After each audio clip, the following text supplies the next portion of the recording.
Dans la société africaine bien hiérarchisée d'avant la colonisation, où chacun trouvait sa place, le griot nous apparaît comme l'un des membres les plus importants de cette société, car c'est lui qui, à défaut d'archives, détenait les coutumes, les traditions et les principes de gouvernance du roi. Mesdames et messieurs, c'est sur cette citation de Djibril Tamsir Niane, l'écrivain guinéen, que je vous dis bonjour. Bienvenue sur votre émission Free Speech. Je ne serai pas seul sur ce plateau, je me ferai accompagner par deux co-débatteurs. Romaric Dossa, qui nous revient encore une fois, journaliste, analyste politique. Romaric, bonjour. Bonjour Landry, c'est un plaisir de me retrouver à vos côtés pour 52 minutes de débat, de décryptage de l'actualité nationale. Ce sera un tour d'horizon de cette actualité qui nous permettra de faire le décryptage. Nous allons toucher, retoucher les élections à la base communale et municipale, législative. Le bureau de l'Assemblée nationale est mis sur pied. Le professeur Diogbenou est élu. De quoi tout cela relève, on va en parler tout à l'heure. Alphonse Moïse Soulé, bonjour. Bonjour à vous, Landry, bonjour à toutes et à tous. Et je dis merci à Romaric qui a accepté de rejoindre l'équipe. Et je dis merci à tous ceux qui, quand nous étions en hibernation, on cherchait à savoir pourquoi Free Speech ne passait plus. Nous, c'était les vacances, nous n'avons plus les vacances. On avait besoin de cela pour se requinquer. Nous sommes revenus ensemble, nous allons opiler sur l'actualité nationale et internationale. Voilà.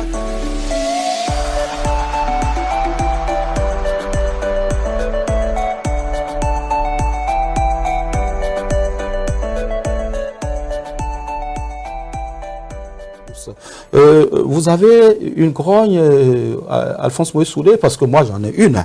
Oui, je ne sais pas ce qui se passe, honnêtement. Je ne sais pas ce qui se passe avec la SONEB. La SONEB, toujours la SONEB. Ce qui se passe avec la SONEB.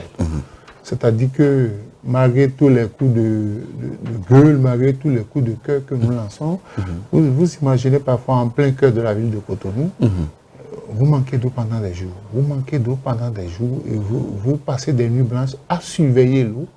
Et quand ça vient parfois, ben ça coule 15, 20 minutes, 30 minutes et c'est parti, vous n'avez pas l'eau. Donc c'est reparti pour 4 jours peut-être. 4 jours, non pas 4 jours. Moi, il m'est arrivé de faire 2 semaines, 3 semaines sans avoir de l'eau. Donc ça a été un autre budget qu'il fallait, il fallait sortir de l'argent pour prendre de l'eau. Chaque fois, je voudrais que, au niveau de la SONEB, qu'on prenne quand même à cœur les supplications, les plaintes et les complaintes de nos compatriotes. Parce que quand vous pouvez ne pas être riche, vous pouvez ne pas être bien loti, mais vous avez besoin d'eau. On doit se laver. On doit avoir quand même une certaine hygiène corporelle, mais parfois vous ne vous lavez pas. Vous avez juste le minimum qu'il faut pour vous débarbouiller, brosser les dents et vous rendre au boulot. Et ça, l'odeur que ça dégage, ce n'est pas bien. Moi, je me plains surtout pour les femmes. Et je voudrais que les responsables de la SONEB quand même prennent le problème à cœur. Nous, on se plaignait de Papa n'avait pas d'eau. Mais quand vous allez en ville, dans des quartiers comme Saint-Rita, comme Badjomeli, en plein cœur de la ville de Cotonou, manquer d'eau, ça pose un problème. Et comme si cela ne suffisait pas, parfois, la SB2E fait des siennes, vous arrache carrément le courant, et vous n'avez pas, vous êtes là, vous n'avez pas l'eau, vous n'avez pas le courant, et ça pose des problèmes. Je voudrais que, avant le départ du président Patrice Talon, qui a accompli de bonnes choses, que ça, ce qui est commun à tous les Béninois, c'est l'eau et l'électricité. Tous les Béninois ne sont pas dans leur propre maison, tous les Béninois n'ont pas de véhicule, mais tous les Béninois ont besoin d'eau et d'électricité. Ça, c'est capital. Surtout en pleine année scolaire, les enfants, il y a des enfants qui étudient la nuit, ils ont besoin de courant. Les petits commerçants qui vendent des produits congelés, qui les mettent dans leur congélateur, dès que vous perdez le courant, vous voyez, ces produits, ça varie très vite et c'est ça que nous consommons. Donc, je voudrais que les autorités, les voix les plus autorisées, quand même, puissent se rassurer pour dire, mais on nous avait déjà rassuré pour dire fin juillet, cette affaire d'eau allait être réglée.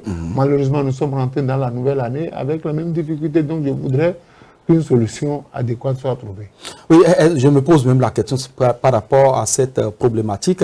Est-ce que cela est encore du ressort de la SONEB où il faut carrément demander aux autorités au sommet de trouver une solution? S'il y a lieu de, je ne sais pas, on ne va pas dire privatiser cette société, mais s'il y a lieu de faire quelque chose, ce qu'on a fait quand même pour que la SB2E aujourd'hui se retrouve dans les normes, parce que vous l'avez dit, c'est vrai, on connaissait dernièrement un certain nombre de coupures, mais lorsque la SB2E doit couper. Vous avez peut-être un communiqué qui vous annonce que dans telle période, il y aura une coupure. On sent qu'il y a une gestion plus ou moins saine, je ne dirais pas pour autant saine, mais une gestion qui tient compte de l'homme, de l'humain, puisque c'est pour l'humain que cette société a été créée, c'est pour nous qui sommes les consommateurs que ces sociétés ont été créées. Mais le problème est très criard du côté de la SONEB. Vous ne consommez pas, mais les factures vous arrivent. On ne vous prévient pas à quel moment de la journée on va vous couper. Je ne sais pas. Est-ce qu'il n'y a pas lieu de demander aux autorités de trouver une solution? Parce que là, on l'a dit une fois ici, mais le problème n'a jamais été réglé. Oui, ça, le problème n'a été jamais réglé. Et je me dis, mais pourquoi cette indifférence vis-à-vis des populations? Aujourd'hui, c'est l'incapacité peut-être. Ça fait les affaires de ceux qui vendent les pure water, l'eau minérale. Ils font de bonnes affaires ce temps-ci parce que vous êtes obligé d'acheter l'eau pour vous laver. Vous êtes obligé d'acheter l'eau pour vous désaltérer. Vous êtes obligé, parce qu'il y a des gens qui ont des entrailles très sensibles. Même quand ils prennent même un pied water, ils font de la diarrhée. Je voudrais, pour une énième fois, prier les autorités de la SONEB de prendre leurs responsabilités pour soulager la peine de nos compatriotes. Romaric Dossa, qu'est-ce que vous en pensez, la SONEB? La SONEB, bon, moi, comparativement à vous, à vos doléances à l'endroit de l'État, moi je félicite le gouvernement par rapport à la voie de Porto Novo. C'était à Porto Novo la dernière fois, c'était nickel. Je me rappelle cet embouteillage qui énerve. Terrible qu'il y avait.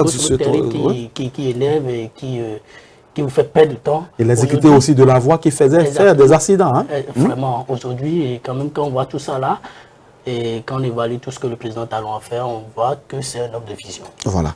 On espère que cette vision ne sera pas écoutée, puisque nous sommes dans Bénin Alafi à 20 et 60 ans. Voilà. Et moi, ma grogne, elle est aussi dans l'utilité publique. Je parlerai du tronçon au stade de l'amitié Sika Toyota. Voilà un tronçon qui soulève la poussière à tout moment. Un gosse d'eau terrible sur la bretelle qui quitte le stade de l'amitié pour le carrefour Sika Toyota. Les camions, les bus, tout passe par là, alors qu'il y a des grands travaux qui se font sur ce carrefour. Moi, je voudrais demander, est-ce qu'il n'y a pas lieu carrément de fermer cette bretelle et d'orienter le trafic dans les artères au niveau du stade de l'amitié pour permettre aux gens de pouvoir circuler? C'est un coup de gueule, c'est une grogne que les autorités qui ont des oreilles pour entendre et que ceux qui ont cœur pour comprendre comprennent. Nous allons faire rapidement un tour du côté de la régie avec Josué Kankoué. On va s'écouter ce son de Richard Flash, Humilité après tout.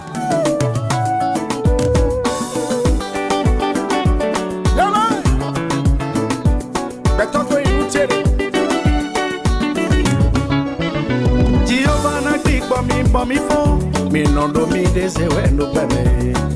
Mi do forte bodo oude. Mi non do gladi ba wendo bebe. Borondo, tu sais qui je suis. Tu sais à qui tu parles. Abrume mi kate to belome. Me de magnon wena joche jume. Benoît Corsi. Le naïe. Asana media jason yese idotowe. Me devo si eto na we toi doni guide me devo si kanjo ye fiondo la mena we toi do mon wede me akaja fote bo je gladi bati bombo rondo, tu sais qui je suis. Voilà, c'est sur ce son de Richard Flash, zéro, un peu pour dire, nous ne sommes rien sur cette terre, tout est vanité. Et lorsqu'on s'écoute ces paroles, on se doit d'être humble dans la vie.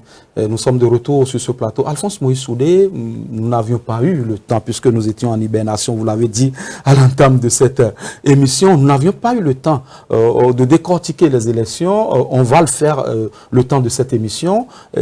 Déjà, lorsque vous avez vu tout ce qui s'est passé, les élections législatives, les élections municipales, communales et législatives, c'était l'expérience des élections au groupé général. Et lorsque vous voyez un peu le taux de participation, tout ce qu'il y a eu, la campagne, qu'est-ce que cela vous a inspiré? Non, écoutez, moi, ça va au niveau de la campagne a été très terne. Ouais.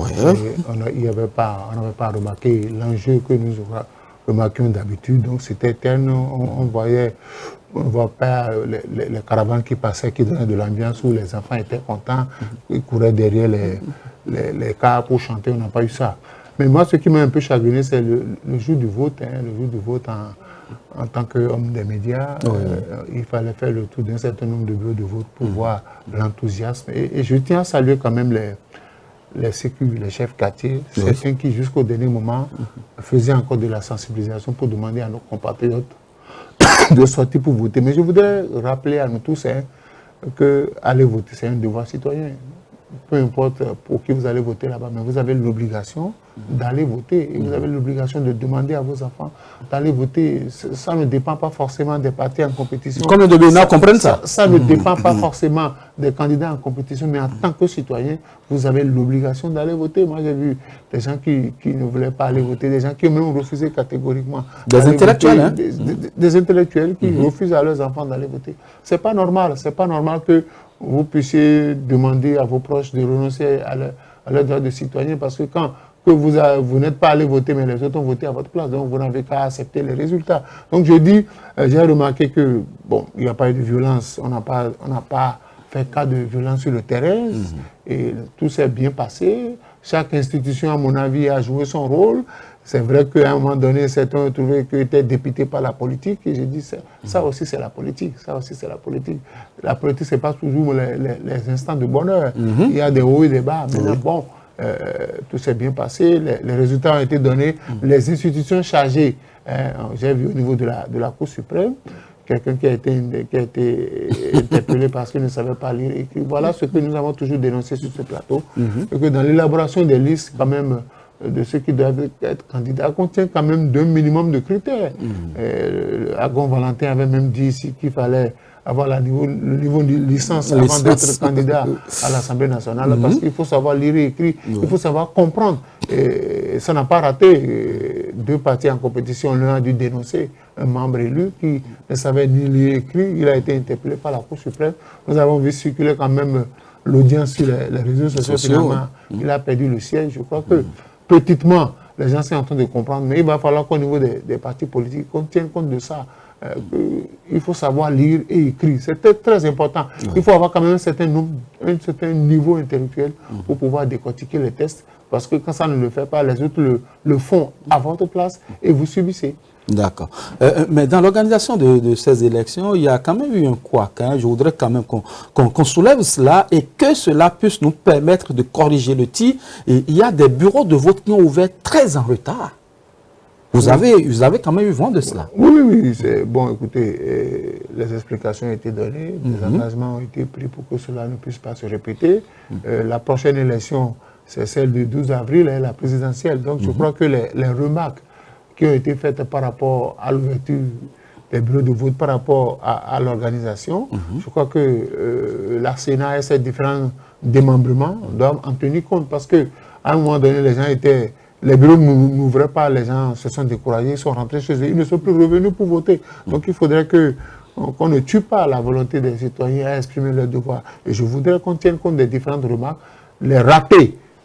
Il faut en tenir compte pour que le 12 avril, puisque la prochaine élection, la présidentielle, c'est pour le 12 avril, que le 12 avril, qu'on n'ait pas ce décalage-là, des bureaux qui ouvrent après 15 heures, ça pose un problème.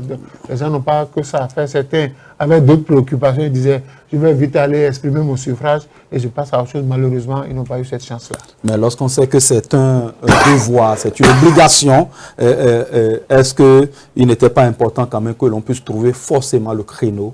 Je connais des gens qui ont leur bureau de vote à Cotonou, mais qui étaient en mission dans le Nord et qui ont été obligés de descendre. Ils sont descendus à Cotonou juste pour voter et repartir. J'en connais, pas un, pas deux. Lorsque, Romaric Dossa, vous voyez le taux de participation à ces élections, qu'est-ce que cela vous dit?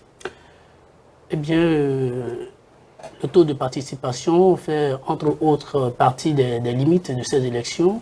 Et c'est en cela qu'il faut travailler. Il faut montrer à la population que c'est vraiment un devoir et un droit. Le citoyen a le droit de voter. Également, c'est un devoir civique. Donc, c'est à cela qu'il faut travailler. Il faut dire d'abord que, de façon générale, ces élections couplées législatives et communales de 2026 ont été une réussite. Parce que d'abord, c'est la première au Bénin. Et il faut comprendre tout ce qu'on a remarqué, tout ce qu'on a relevé comme remarque. Et bientôt, pour la présidentielle prochaine, qu'ils en tiennent compte pour qu'on ait des élections sans faille, sans bémol. Et d'abord, il faut aussi dire, faut aussi féliciter les deux partis qui ont sorti tête haut des communales et des législatives. Ah ben là, donc vous n'êtes pas en train de féliciter ceux qui ont échoué. Donc, ceux qui ont échoué, vous voyez, ils ont quand même fait des efforts. Ils ont fait des efforts. Il faut aussi les féliciter. Je vous félicite également. Et c'est quand vous voyez le taux au niveau de chaque parti qui ont pu tirer leur épingle de jeu, vous sentirez que nous sommes en train d'aller vers les résultats attendus du système partisan. Parce que quand on voit une domination territoriale quasi totale, qui se traduit par la répartition des sièges, disons, communaux déjà 39 pour l'UP et 28 pour le BR, ça veut dire, c'est ce qu'on veut, les partis qui sont représentés partout au Bénin. Ouais, il faut féliciter ça, il faut quand même applaudir cette idée du président Talon. Et en cela, autre que ça, il faut aussi dire, c'est vrai, il faut aussi dire qu'après, au soir des résultats, on n'a pas eu des partis qui ont contesté les résultats. C'est en cela il faut quand même féliciter la Sénat qui a fait un bon travail et on l'encourage à continuer pour le compte de la... Et à corriger aussi ce qui n'a pas été. Exactement, comme on l'a dit au début. Et vraiment... Mais vous qui êtes patron d'une rédaction de télévision, en l'occurrence Speedline TV, vous avez été sur le terrain par rapport à ces élections. Qu'avez-vous remarqué qui vous a plu au-delà de ce qu'on peut dire, telle institution a bien fait? Vous avez quand même constaté des choses, des ratés, mais aussi des avancées dans le processus. Dites-moi, qu'est-ce que la rédaction de Speedline TV a fait comme point à son niveau? Sur le terrain, on a vu l'engagement de tout le monde. Nous avons vu, comme l'avait évoqué M. Soudé, les chefs quartiers, les élus locaux qui ont fait un bon... D'abord la campagne, vous avez suivi la campagne? La campagne également, et de passage, je félicite également l'ARAC qui a innové dans ce sens-là. Vous allez voir sur des chaînes de télévision, il y a eu des messages des partis politiques. Ça, c'est quelque chose à saluer. C'est la première. Maintenant, sur le terrain, c'est vrai, on a vu certains qui ont refusé des bulletins, qui ont pris qui ont accepté les bulletins au niveau du communal et refusé au niveau des législatives et refusé au niveau des communales. Et quand on voit déjà que ce sont des militants du LD. Et excusez-moi, je vais aller dans ce sens, permettez-moi d'aller dans ce sens-là. On ne va pas remuer le couteau dans la plaie. Oui, exactement, on ne va pas remuer le couteau dans la plaie, mais sur ce plateau, j'avais évoqué ce problème-là. Je pense que c'est le moment de faire un bilan à la population, bien de rendre compte. Et je ne suis pas sûr qu'ils vont accepter ces manquements-là, parce qu'on voyait ça venir.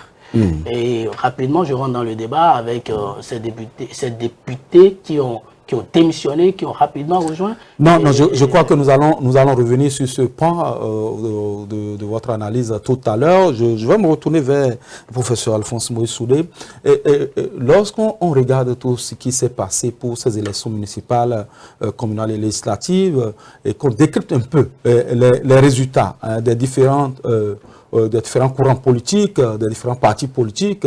Il y a 3 partis qui ont pu quand même émerger, même si le 3e parti n'a pas pu avoir voix au chapitre. Comment est-ce qu'on peut analyser ces résultats? Est-ce toujours la suprématie du l'Union progressiste, le renouveau sur l'échiquier politique national, ou est-ce que le bloc républicain a fait un travail remarquable, le parti, les démocrates, avec ses 16%, est-ce qu'on était aussi proche du but? dites-moi, vous qui êtes analyste politique, comment analysez-vous ces chiffres et quel avenir et peut-être pour ces différentes obédiences politiques dans notre pays? Non, vous savez, je crois qu'avant que nous n'allions en vacances, nous avions déjà fait un débat ici. Oui. Nous avions déjà donc, ce qui est arrivé, c'est ce qui devrait arriver. Vous avez suivi le discours du chef de l'État devant les jeunes. C'est ça, c'est ce qui devait arriver, avait été déjà annoncé. Bon, on avait demandé aux gens de rentrer dans les rangs. Oui, justement. Les gens ne sont pas rentrés dans les rangs, mais on ne peut pas continuer parfois, on ne peut pas faire l'unanisme. C'est-à-dire que même dans votre propre famille, si vous avez un enfant, vous avez 10 enfants, il y a forcément un enfant qui fait bouger la famille, parce qu'une famille dans laquelle tout le monde parle le même langage est appelée à disparaître. Il faut bien regarder. C'est-à-dire que quand papa impose sa volonté à tout le monde, c'est qu'à un moment donné, bon, on lui fait plaisir, on ne résiste pas. Mais quand papa un jour va voyager ou bien va aller en mission, mais vous reverrez, maman ne peut pas supporter le comportement des enfants. Je dis que nous avons 7 ans pour observer. L'essentiel pour moi, ce n'est pas que les gens soient élus, mais est-ce qu'ils peuvent assumer les responsabilités qu'on leur a confiées? Parce qu'au-delà de tout, moi j'ai attendu que les maires, les anciens maires, nous fassent quand même le point de ce qu'ils ont pu faire dans leur commune avant d'être repositionnés. Depuis là, je n'entends personne faire le point de ce qui a été fait. Ce n'est pas normal que dans une commune, vous avez exercé un mandat électif, vous avez participé, vous avez pour obligation de faire sortir votre commune de l'eau quand même pour qu'on puisse avoir une lueur d'espoir. Mais personne n'est monté au créneau pour nous dire par rapport à la commune X, voilà ce qui a été fait, voilà ce qui sera fait pour la prochaine mandature. Mais les gens sont allés sur les listes, ils ont été élus. Bon, qu'est-ce qui se passe? Est-ce qu'on est élu parce qu'on est homme politique, on veut participer? Parce que nous avons 77 communes.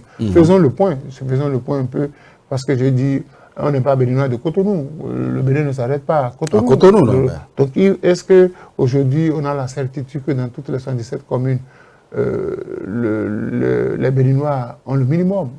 Quand je dis le minimum, est-ce qu'on a partout de l'eau potable? Je l'ai dit, je le répète, on a partout de l'eau potable. Vous y tenez, hein? Est-ce que partout on a de l'électricité? Est-ce que partout on a des centres de santé? Est-ce que partout on a des marchés? Parce que c'est ce qui est convenu à tout le monde. Vous devez avoir de l'eau, vous devez avoir de l'électricité, parce que si vous n'avez pas une bonne qualité d'eau, c'est que vous tombez malade.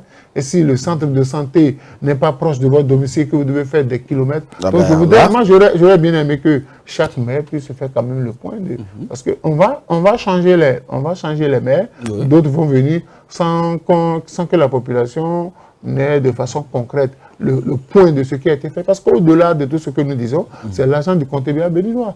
Et ce qui est engagé, nous vivons tous dans la ville de Cotonou.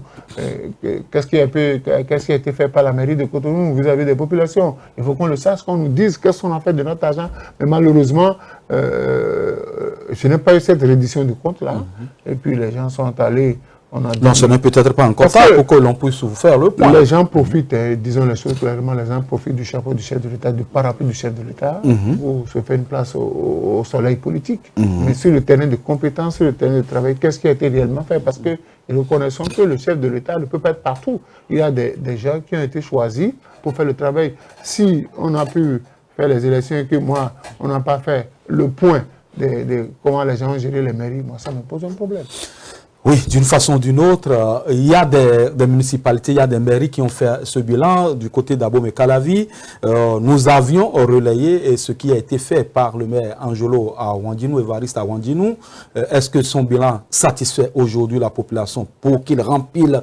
Ceci reste un autre débat. Le compte à rebours a commencé dans les municipalités pour le renouvellement des mandats de ces maires dans les 77 communes. Nous allons rester dans le flot de ce débat sur les élections, mais nous irons du côté de l'Assemblée nationale où le bureau a été installé, a été élu dimanche dernier, le 8 février, et les membres du bureau ont été connus. Le professeur Joseph Fifame Djogwenou est élu, 109 voix sur 109, c'est un record. Presque tous les membres du bureau, d'ailleurs, le premier vice-président Barthélémy Kassa, deuxième vice-président Kapo Maounion, premier questeur, je crois que c'est... Est-ce que vous me passez le nom du premier questeur? C'est Djibril Amadou, je crois. Le deuxième questeur, Chantal Aïe. Et bon, voilà à peu près le bureau. Les premiers mots qui sont sortis des entrailles du président Joseph Fifame Djogbenou, on va faire un tour du côté de la régie avec la complicité de Josué Kankoué. On s'écoute juste ceci et on revient après. Le contexte national est celui de l'actualisation, de la concrétisation des grandes réformes que le président Patrice Talon a inspiré, a conduit. Je voudrais en ces lieux et de cette tribune lui adresser notre sincère reconnaissance et nos gratitudes pour son courage, sa pugnacité, sa rigueur pour faire en sorte que le Bénin compte. Nous entamons dans le cadre de cette réforme le premier des septennats. Je voudrais surtout et enfin remercier le président Abdoulaye Biotchane et l'ensemble des dirigeants du bloc républicain. Remercier l'ensemble des dirigeants de l'Union progressiste Le Renouveau. Remercier les militantes et les militants de chacun des partis. Remercier chaque citoyenne et chaque citoyen, encore une fois, de l'honneur qu'ils nous ont fait pour faire en sorte que nous soyons ici présents et contribuer avec l'exécutif à la représentation du Bénin et à la défense de notre nation. Mesdames et messieurs, mes chers collègues, nous entamons cette 10e législature avec une pensée profonde. D'abord, pour chaque citoyenne et chaque citoyen qui sont sur les différents théâtres pour assurer la protection de notre pays. Dans les centres de santé, sur les théâtres de combat, pour assurer le pain, pour assurer le vin, pour chacune et chacun de nos compatriotes. Nous entamons cette 10e législature, enfin, avec une pensée profonde pour les Béninoises et les Béninois qui sont dans la peine. Nous allons agir de sorte à diminuer cette peine, quelle que soit la source, quelle que soit la cause. Nous entamons cette 10e législature sous la protection de Dieu, sous la protection des mânes de nos ancêtres, et que Dieu protège le Bénin. Je vous remercie.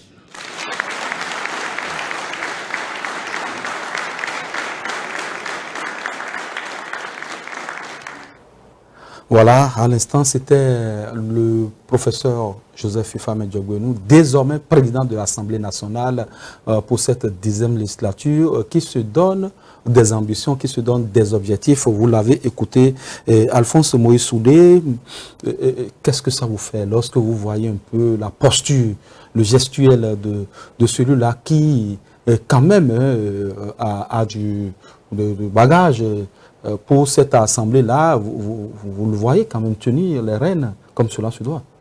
Vous savez, quand j'ai suivi le discours du professeur Joseph Djogbenou, je me retrouvais dans les grands meetings du mercredi rouge. Voilà.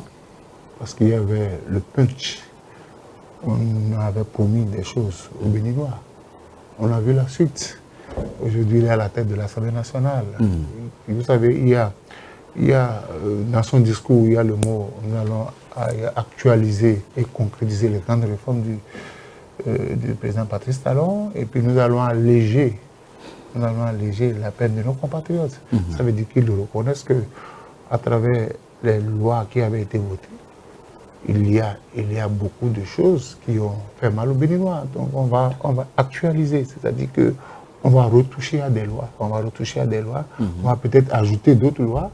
On va alléger les peines. C'est vrai qu'en début d'émission, nous avons dénoncé les misères que nous subissons de la part de la SODEP.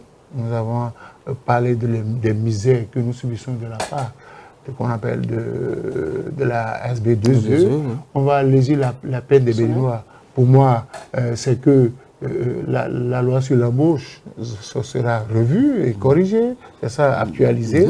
Il y a un certain nombre de lois chrysogènes, il y a un certain nombre de lois que les Béninois ont dénoncées, mais l'homme politique étant ce qu'il est, non, pas lui, forcément. L'homme politique étant ce qu'il est, vous savez, je me suis posé une question un peu bizarre, j'ai dit, mais pourquoi cette célérité à vouloir tout faire dans une même journée.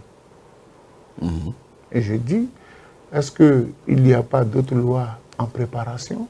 Parce qu'il a dit, nous allons mettre le cap sur la présidentielle d'avril. Moi, j'ai un certain nombre d'inquiétudes. Je ne suis pas encore convaincu parce qu'il faut créer l'unanimisme. Les 109 sur 109, il faut créer l'unanimisme. On n'a même pas fait semblant de dire... J'avais déjà dit sur notre plateau que ce que je savoure chez le président Patrice Talon, c'est qu'il a régenté les partis de la mouvance. Il a régenté les partis de la mouvance, il a maîtrisé les intellectuels.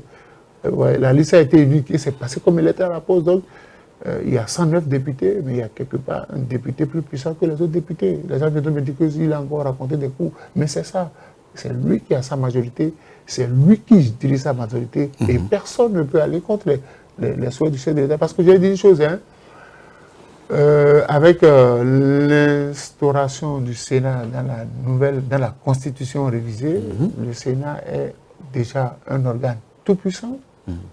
Et j'ai dit, pourquoi veut-on encore mettre une deuxième chambre consultative? Oui, d'accord, on dit les décisions, les lois votées par l'Assemblée nationale sont transmises concomitamment au chef de l'État et au Sénat. Donc, le dernier mot revient au Sénat quand vous lisez les textes. Mais pourquoi encore aujourd'hui chercher à maîtriser à 100% le Parlement?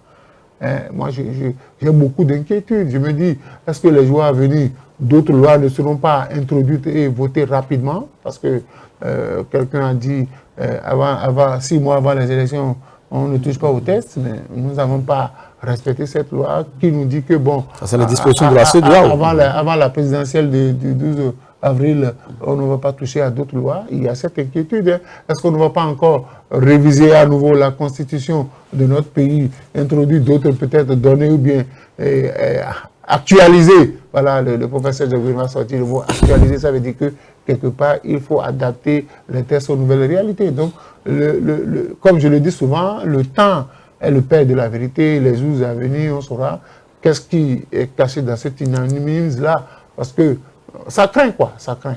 Mais lorsqu'on a installé cette législature qui est rentrée dans ses prérogatives, dans ses droits, avec ses objectifs, que l'on retouche au test, cela aurait été maladroit? Je ne crois pas. Cela aurait été des prérogatives. Maintenant, d'aucuns diront que ce n'est pas au cours du jeu qu'il faut changer les règles du jeu. J'en conviens, mais on attend de voir ce que cette législature va nous proposer. Et on a vu la 9e législature passer, tout n'a pas été rose. On sait qu'au niveau de la 10e législature, tout ne sera pas non plus rose. Mais nous qui sommes analystes politiques, nous sommes là pour relever un tant soit peu ces choses qui n'iraient pas forcément pour le mieux-être des populations. Alphonse Moïsoulé, je reviens à vous tout à l'heure, mais je vais demander à Romaric Dossa, lorsque vous écoutez le professeur Jogbenou, président de l'Assemblée, dire « Nous allons agir à diminuer les peines des populations ». On parlait du pain, du vin, n'est-ce pas ce dont chaque Béninois rêve? Dites-moi, vous qui êtes citoyen, et vous qui façonnez aussi l'opinion publique de par vos productions, lorsque vous entendez le professeur Fifame Jogbenou, Joseph le dire, comme ça, vous pensez tout de suite à quoi? Je pense à la cherté de la vie. Au panier de la ménagère. Au panier de la ménagère, et c'est le principal problème des citoyens béninois. D'abord, permettez-moi de le féliciter pour son élection à la tête de l'Assemblée nationale du Bénin, où il place son mandat sous le sceau de la continuité et de la rigueur. Vous savez, quand on voit son parcours, c'est quelqu'un qui mérite, et le seul candidat à ce poste, élu à l'unanimité des députés, c'est parce qu'ils ont placé leur confiance en ce monsieur-là. Et c'est vrai, monsieur Soudé l'a évoqué, il y a un député là plus puissant que tout le monde, le chef de l'État. Bon, le chef de l'État n'est pas un député. Il a marqué. Oui, j'ai compris. C'est parce que ce monsieur mérite. Et bon, vous savez, nous sommes analystes politiques. C'est quelqu'un que tout le monde pressentait comme le candidat de la mouvance pour la présidentielle. Oui. Et s'il n'est pas là-bas, s'il est ici, s'il n'est pas là-bas, il est ici, quand même, ça veut dire que le jeu va se jouer. Ok. Et vous savez, et tout ce que nous demandons à ce Parlement, que nous voulons des débats constructifs, des débats qu'ils votent des lois quand même, qu'ils votent des lois qui avantagent le peuple. Eh bien, qu'ils descendent au niveau de la population pour savoir... Mais ils émanent déjà du peuple, puisqu'ils ont été élus par le peuple. Exactement. Mais bon, vous savez ce qu'on dit, vous savez, ils sont là. On parle de... Moi, je ne parlerai pas de parlement monocolore, parce que les jours à venir, les mois à venir nous réservent beaucoup de surprises. Ah bon? Parce que le chantre de la rupture ne sera pas là. C'est le prochain... un nouveau président.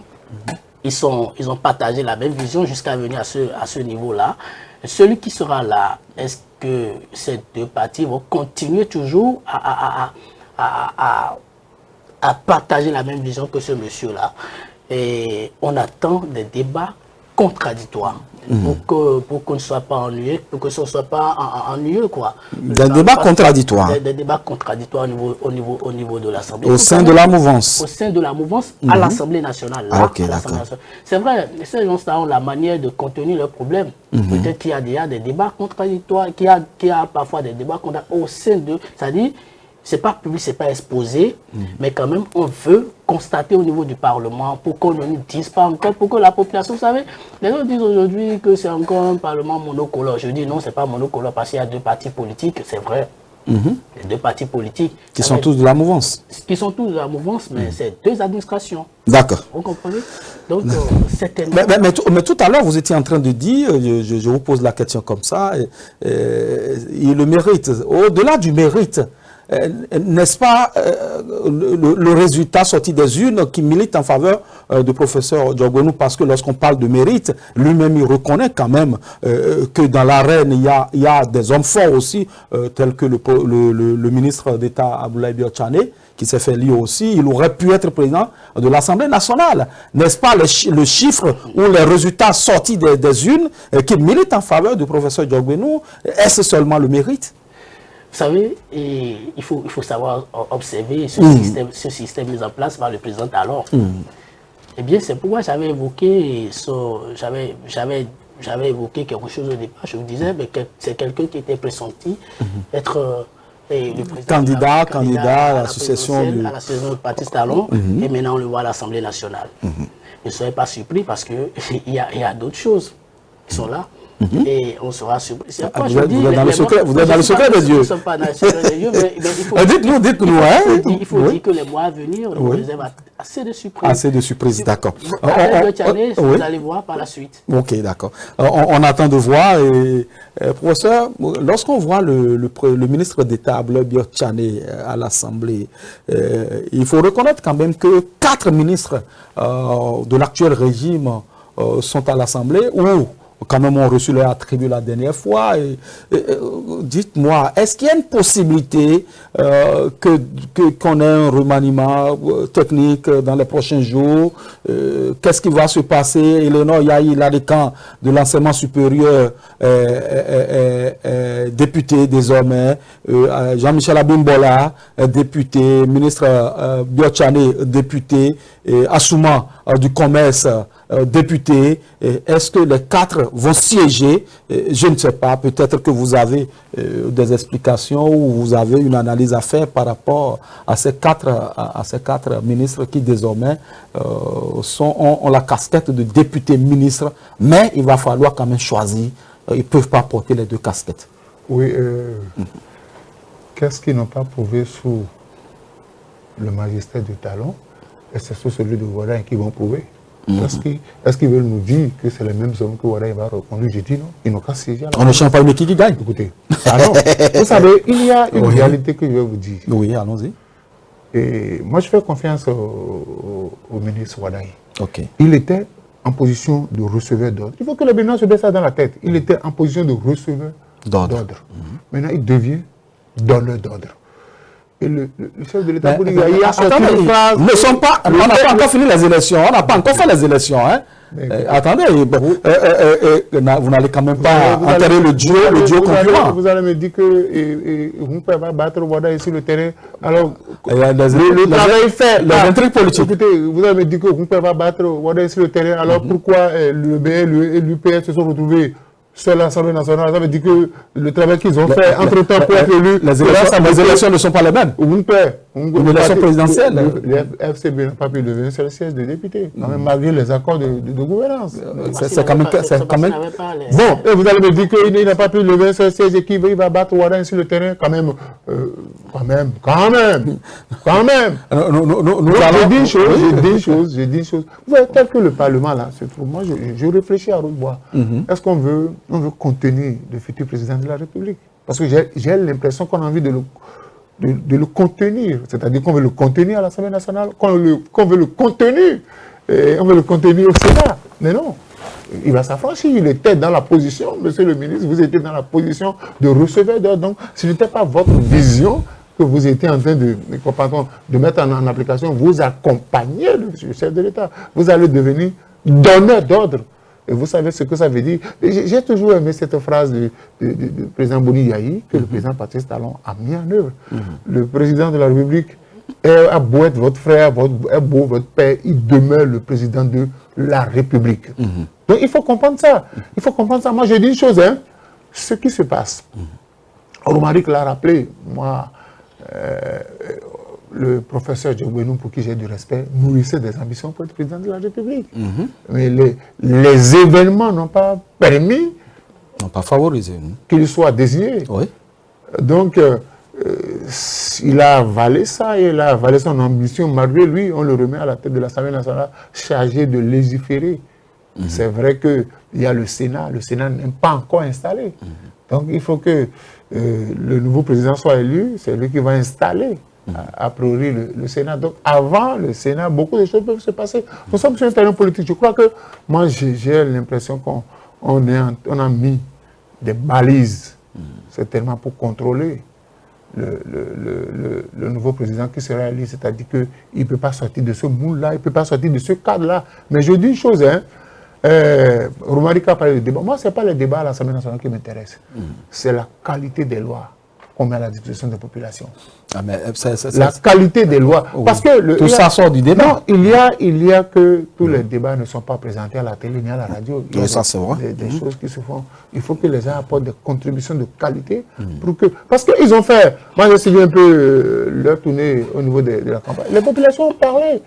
Certaines populations ont dénoncé un certain nombre de lois qui les asphyxient. Donc, je me suis dit que c'est pour ça que le professeur Djogbenou a parlé de actualisation et de la concrétisation des grandes réformes du chef de l'État. Parce que si on a fait des réformes et que les populations n'y trouvent pas leur compte, moi j'ai toujours évoqué cette loi la loi sur l'embauche. Et quand nous, au-delà de tout ce que les gens disent, par rapport aux jeunes qui sortent chaque année de l'université, ceux qui ont la licence, ceux qui ont la maîtrise, combien ont été consommés sur le marché de l'emploi? Parce qu'un paysan ne peut pas passer tout son temps. Il a cultivé, il a eu de l'argent, il a envoyé son enfant à l'école, l'enfant finit, et on dit qu'il doit être encore à la charge de ses parents. Ça pose un problème. C'est vrai qu'au niveau, on va nous dire qu'au niveau de l'ANP, on en a recruté. Combien on en a recruté par rapport, quel est le ratio de Béninois recrutés par rapport au nombre de Béninois mis sur le marché de l'emploi chaque année? Donc il va falloir que, moi je dis, il faut prendre des lois pour favoriser la création de l'emploi. L'État ne crée pas l'emploi. Mais on peut favoriser la création de l'emploi en donnant l'opportunité à ceux qui ont les moyens de créer des entreprises, de créer des industries pour consommer tous ceux-là qui sont formés. Parce que si on doit tout concentrer au niveau de l'État, j'ai dit qu'on donne la possibilité à des Béninois de créer des entreprises. Ceux qui ont les moyens, qui créent des entreprises, qui créent des sociétés parce que dans les grands pays, vous voyez les gens comme les Dangote au Nigeria, quand l'État vous donne des faveurs, c'est que vous avez l'obligation de recruter vos compatriotes à un taux donné. Il faudrait qu'on aille dans ce sens-là, que l'État favorise la création des entreprises, que les opérateurs économiques, parce qu'on en a fermé suffisamment. On en a fermé suffisamment. Donc il faut qu'on décrypte l'atmosphère, qu'on donne la possibilité aux Béninois, ceux qui peuvent travailler, ceux qui ont les moyens de créer des entreprises, qu'on encourage l'initiative privée. Parce que j'ai dit, sur le plateau de la chaîne nationale que je voudrais qu'on me dise, sous le magistère du président Patrice Talon, quelles sont les entreprises qui ont été fermées pour consommer. Parce que l'État ne peut pas consommer tout le monde. La preuve, quand vous rentrez dans le système éducatif, vous avez vu que ce sont les écoles privées qui aident l'État à consommer les enfants qui méritent. Donc, je voudrais qu'au niveau de l'Assemblée nationale, qu'on prenne des lois pour favoriser la création des industries, des sociétés, des grandes entreprises qui ont pour obligation de recruter des Béninois capables de faire le travail. Et comme ça, vous allez voir, le Béninois, forcément, le Béninois, son problème, c'est pas d'avoir une belle maison, c'est pas d'avoir une belle voiture, mais c'est d'arriver quand même à la fin du mois à nourrir sa petite famille. Okay. Et quand il n'arrive pas à nourrir sa petite famille, qu'il voit les hommes politiques qui sont au beurre, des gens, ils se disent, mais celui-là n'a même pas mon niveau, et puis c'est lui qui va s'asseoir là-bas, qui a des millions de mois. Il y a un peu de la frustration. Il y a un peu de la frustration. Donc, il faut prendre des lois pour aplanir les frustrations, mais il faut qu'on donne aussi la possibilité au nouveau président qui sera élu. Il ne faut pas qu'il soit trop coincé par le Parlement, il ne faut pas qu'il soit trop coincé par le Sénat, mais lui aussi il a des initiatives à prendre parce qu'on le choisit dans 7 ans au terme de son mandat, c'est lui qui rendra compte D'accord. Je reste avec vous dans la continuité de ce que vous êtes en train de développer. Pour vous poser peut-être une question pour cette émission. Lorsque vous dites le président qui serait élu, probablement, vous l'avez dit comme ça, le ministre Wadahi ne sera plus receveur d'ordre, mais il sera donneur d'ordre, il va avoir sa vision. Mais dites, est-ce que c'est sa vision ou la vision de celui qui sera élu en le 12 avril prochain, cette vision sera-t-elle au-delà de la vision Bénin Alafia 2060? Non, ça c'est une vision globale. Ok. Mais toute vision, la vision globale est déclinée. Et celui qui a le pouvoir doit quand même mettre son empreinte. Ce n'est pas qu'il va faire les yeux fermés, ce qui est là. Il doit mettre son empreinte, c'est-à-dire qu'il doit apporter ça, tout ça, griffe à ce qui se fait. Ce n'est pas parce qu'on a dit que c'est 60, mais lui aussi, en aspirant au poste de président de la République, il avait une vision. Il va essayer de cadrer sa vision par rapport à la vision de 2060. Je ne dis pas que la vision, c'est global, c'est globalisant. Mais lui, il a des spécificités que lui doit adapter. Donc, on ne peut pas forcément dire que c'est vrai que le ministre Wadahi a travaillé sur le président Patrice Talon. Il a contribué peut-être à ce projet. Le ministre Wadahi n'est pas Patrice Talon. Okay. Le ministre Wadahi a reçu des ordres pendant des années. Quand il sera président de la République, il va donner des ordres et les gens ont l'obligation de l'accompagner dans la réalisation de sa vision qui est inclue dans la vision 2060. Bénin Alafia 2060, quels sont vos sentiments par rapport à ce projet, programme de développement sur les 35 années à venir? Qu'est-ce que vous en pensez? Vous savez, cette feuille de route tracée par le président Patrice Talon est à saluer. C'est pour que déjà en 2060, lorsque le Bénin aura 100 ans, exactement, nous puissions faire un bilan élogieux d'après les indépendances. Vous savez, quand vous regardez un peu, vous faites un peu le tour de ce document, vous observez, la présentation d'abord, si vous avez suivi. On ira très très vite parce que nous sommes à la fin de cette émission. Vraiment, Bénin a de l'avenir. Et quand on dit le Bénin sera Petit Paris, quand on regarde un peu le document, on peut y croire. On peut rêver. On peut rêver. Et d'abord, en cela, je salue le leadership du président Patrice Talon. Vous savez, peut-être ce serait exagéré si ce monsieur peut être toujours à la commande, de dire c'est pas forcément président de la République, mais s'il pouvait toujours rester là et veiller au creux, je pense que nous avons... il ne sera plus donneur d'ordre. Bon, malheureusement. Comme l'a dit M. Soudé. Voilà. Il sera peut-être quelque part là. Et une source d'inspiration pour celui qui viendra. Quand M. Soudé, vous savez, le Sénat est là. Voilà. Comme l'a évoqué M. Soudé, et que le Sénat est peut-être plus fort que l'exécutif, peut-être. C'est ce que vous avez dit. Non, ce n'est pas... D'une façon ou d'une autre, nous sommes à la fin de cette émission. Romaric, excusez. Oui. C'est vrai que le Sénat est dans la Constitution. Oui. Si le nouveau président arrive qui n'est pas encore prêt à à mettre en place ce Sénat. Vous allez lui forcer la main? Bah non. Vous ne pouvez pas lui forcer la main. Et ça, c'est ma dernière question que je vous pose. C'est vrai que le Sénat est dans la Constitution, mais s'il n'est pas prêt, il n'a pas encore, parce que c'est l'argent. C'est l'argent. Il faut payer les gens. Un budget de fonctionnement, tout ça là. Si l'État n'est pas encore prêt à dégager ce fonds-là, et puis il peut dire, ok, je suis d'accord, le Sénat est dans la Constitution, mais le Sénat n'a qu'à patienter, j'ai d'autres réalités à satisfaire. C'est ça. Nous sommes sur un terrain politique, je vous ai dit, bon, c'est pas parce que le Sénat est dans la Constitution que vos blancs, dès que le ministre est élu, dès que le président Ouattara il sera installé, moi je dis président Ouattara parce qu'il n'y a pas enjeu, il n'y a pas match. D'accord. Alphonse Moïsoulé, j'ai une dernière question pour qu'on puisse finir cette émission, c'est une question de temps. Lorsqu'on regarde un peu ce qui vient là, vous avez parlé du Sénat, on peut s'imaginer un peu la nomenclature de ce Sénat-là. Qui voyez-vous tenir les rênes de cette deuxième chambre consultative? Honnêtement, je n'ai pas pensé à ça. Mais ce que je voudrais dire pour finir l'émission. Oui, allons-y. Le président Patrice Talon a fait 10 ans. Je voudrais qu'avant son départ, chaque département ministériel puisse faire le point de ce que le Bénin a gagné en 10 ans. Ça va nous orienter. D'accord. Parce que tout le monde parle, mais je n'ai vu personne me dire on va faire le bilan de PAG1, PAG2. Moi, je souhaiterais qu'on nous fasse ce bilan-là pour qu'on sache peut-être que c'est en gestation. Niveau nous sommes, où est-ce que désormais il faut y aller. Peut-être que c'est en gestation. Romaric Dossa, merci d'être passé sur notre plateau. Le rendez-vous est pris pour le prochain numéro. Vous avez un mot de fin en 2-3 mouvements parce que c'est fini. Eh bien, je remercie nos fidèles amis téléspectateurs de nous avoir suivis. Et prenez le rendez-vous. Dans les commentaires, c'est vrai, ça jase. Après l'émission, vous savez, c'est permis. Hein, vous tous, vous pouvez venir sur ce plateau, c'est permis à tout le monde, c'est libre. Et contactez Spilline TV, venez vous exprimer. Là, on voudrait bien vous écouter pour également commenter. Non, tout le monde peut faire les commentaires, mais tout le monde ne peut pas venir sur ce plateau. Exactement. Parce que c'est un plateau très sélectif. Lorsque vous n'avez pas quelque chose à nous apporter, ce n'est pas la peine de venir nous encombrer sur ce plateau. Qui semble être très bien noble pour la mission qu'il s'est assigné sur plateau. Alphonse Moïsoulé, nous sommes à la fin de cette émission. Oui, voilà. Je prie tous les jours que le Seigneur, l'Éternel des armées, puisse veiller sur le peuple béninois. Parce que je dis, quand tout vous dépasse, quand tout vous accable, il n'y a que l'Éternel. Levez les yeux vers l'Éternel. Il vous répondra. Il répondra à vos supplications. Il vous soulagera de vos peines. Dieu aime le Bénin, Dieu aimera toujours. Toujours le Bénin, ainsi soit-il. Mesdames et messieurs, nous sommes à la fin de cette émission.